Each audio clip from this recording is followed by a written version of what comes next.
এই মুহূর্তে যে ব্রেকিং নিউজের দিকে নজর রাখতে হচ্ছে, পার্থ চট্টোপাধ্যায় সহ 7 জনের জামিন সংক্রান্ত মামলা। কেষ্টর রাজনীতিতে ফেরা নিয়ে প্রশ্ন বিচারপতির।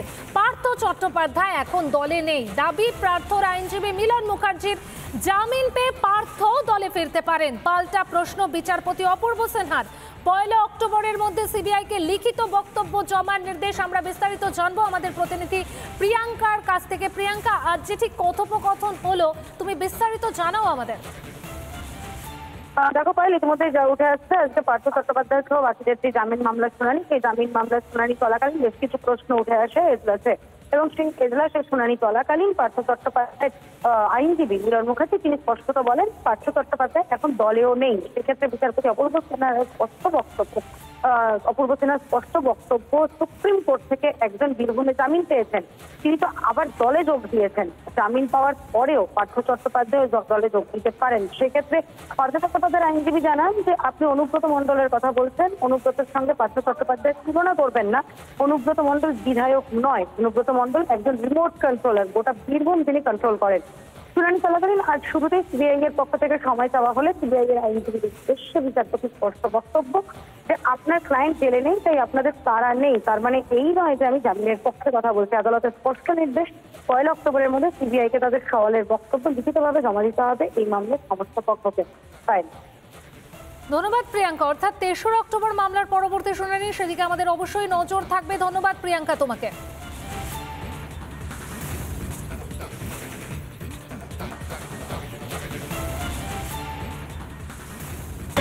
গুরুত্বপূর্ণ খবর, বীরভূমে তৃণমূলের প্রচার ইস্যু ঠিক করবে কে? কোর কমিটি নাকি জেলা কমিটি সিদ্ধান্ত নেবে? কোর কমিটিতে নেই অনুব্রত মণ্ডল, অনুব্রতর উপস্থিতিতে জেলা কমিটি বৈঠক করবে। শীর্ষ নেতৃত্বর সিদ্ধান্ত জানতে চায় বীরভূমের কোর কমিটি। আমরা কথা বলবো আমাদের প্রতিনিধি অনুপমের সঙ্গে। অনুপম, বীরভূমের তৃণমূলের প্রচার ইস্যু কে ঠিক করবে, এই নিয়ে কিন্তু একটা দোটানা তৈরি হয়েছে। কি পরিস্থিতি এই মুহূর্তে? দেখো, তৃণমূল সূত্রে যেটা খবর যে অনুব্রত মণ্ডল তিনি বীরভূমে পা রাখার পরেই এই জটিলতা তৈরি হয়েছে। একদা অনুব্রত মণ্ডল ছিলেন বীরভূমের শেষ কথা, কিন্তু তার জেলে যাওয়ার পর অনুব্রত মণ্ডলের অনুপস্থিতিতে একটি কোর কমিটি তৃণমূল কংগ্রেস তৈরি করে দেয়। সেই কোর কমিটির সাফল্য কিন্তু তৃণমূল কংগ্রেস দেখেছে। এই কোর কমিটির শেষ লোকসভা নির্বাচন, পঞ্চায়েত নির্বাচনে তৃণমূলের একচ্ছত্র দাপট তৃণমূলের শীর্ষ নেতৃত্ব নজরে রেখেছে। এখন অনুব্রত মণ্ডল ফিরে আসার পর এই কোর কমিটি বীরভূম চালাবে, নাকি অনুব্রত মণ্ডল আগে যে সভূমি মাছ ছিল সেইটাই তিনি ফিরে পাবেন? ফলে এটা নিয়ে একটা কিন্তু দোটানা চলছে, একটা দোনমনো চলছে প্রত্যেকটা নেতার মধ্যে।